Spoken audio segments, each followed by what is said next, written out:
আজকে আমি চিড়ে ভাজবো, তো চিড়ের জন্য একটু তেল দিয়ে দিলাম আগে কড়ায়।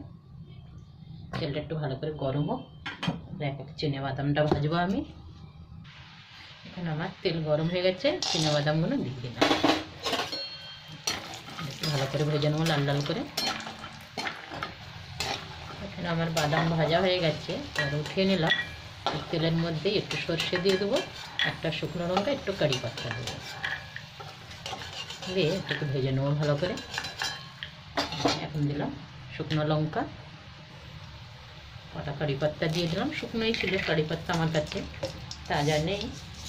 এবার একটু কালো সর্ষে দিয়ে দিলাম, সাথে একটুখানি নুনও দিয়ে দিলাম, আর একটু হলুদও দিয়ে দিলাম সাথে এই তেলের ওপরে। এবার আমি এই চিড়েগুলো দিয়ে দেব। আজকের আমার শুকনো চিড়ে ভাজা, এক এক করে সব ভেজে নেব। এটাকে শীতের সময় মনে হয় কি অন্য অন্য একটু ভালো লাগে তেলের জিনিস ভাজা খেতে। আজকের একটু শুকনো শুকনো করে নিচ্ছে সব। এখন আমার চিড়েটা ভাজা হয়ে গেছে, এবার লাগিয়ে নেবো। এই কড়ার মধ্যে আর একটু তেল দেবো, দিয়ে এখানে একটু পেঁয়াজ আছে, মটর আছে, এগুলো একটু ভেজে নেবো ভালো করে। একটু গোলমরিচ দেবো কড়ার মধ্যে, আর একটু আমি তেল দিয়ে দিলাম। এবার একটু গোলমরিচ ফাটিয়ে দিয়ে দেবো। এবার আমি একটু গোলমরিচ দিয়ে দেবো। এগুলো সব ফাটিয়ে নিয়েছি, একটু ভাজা হয়ে যাবে, এটা দিয়ে দেবো। এবার আমি পেঁয়াজ তুলে দেবো। টমেটো করে পেঁয়াজ কেটে রেখেছি, এটা ভালো করে ভেজে নেবো একটু। সাথে আমি মটরটাও দিয়েছি, তাহলে একসাথেই দুটো ভাজা হয়ে যাবে।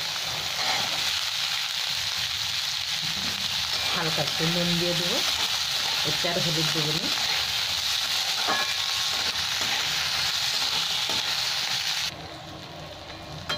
মটর আর বাদাম এখানে ভাজা হয়ে গেছে, সাথে আমি লাল চাও করে নিয়েছি। এবার আমি গ্যাসটা বন্ধ করে দেবো। খুব সুন্দর ভাজা হয়েছে দুটো। চায়ের সাথে এরকম চিড়ে ভাজা, বাদাম ভাজা, এই মটর ভাজা, পেঁয়াজ খুব ভালো হয় খেতে, বিকেলের একটা জল খাবারের মতো হালকা ফুলকা। আর এই ঠান্ডার সময় আরও জমে যায়। আমার ঠান্ডা হয়ে গেছে, একদম কুড়কুড়া গুঁড়ো হয়ে যাচ্ছে। এবার আমি বাদামটা দিয়ে দিই সাথে, আর সাথে আমি মটর আর পেঁয়াজ ভেজে রেখেছি, এটা একটু দিয়ে দিই। করে নেড়ে নেব। এটা চায়ের সাথে খুব ভালো খাবার একটা, গরম গরম। আজের আমার চিড়ে ভাজা হয়ে গেছে।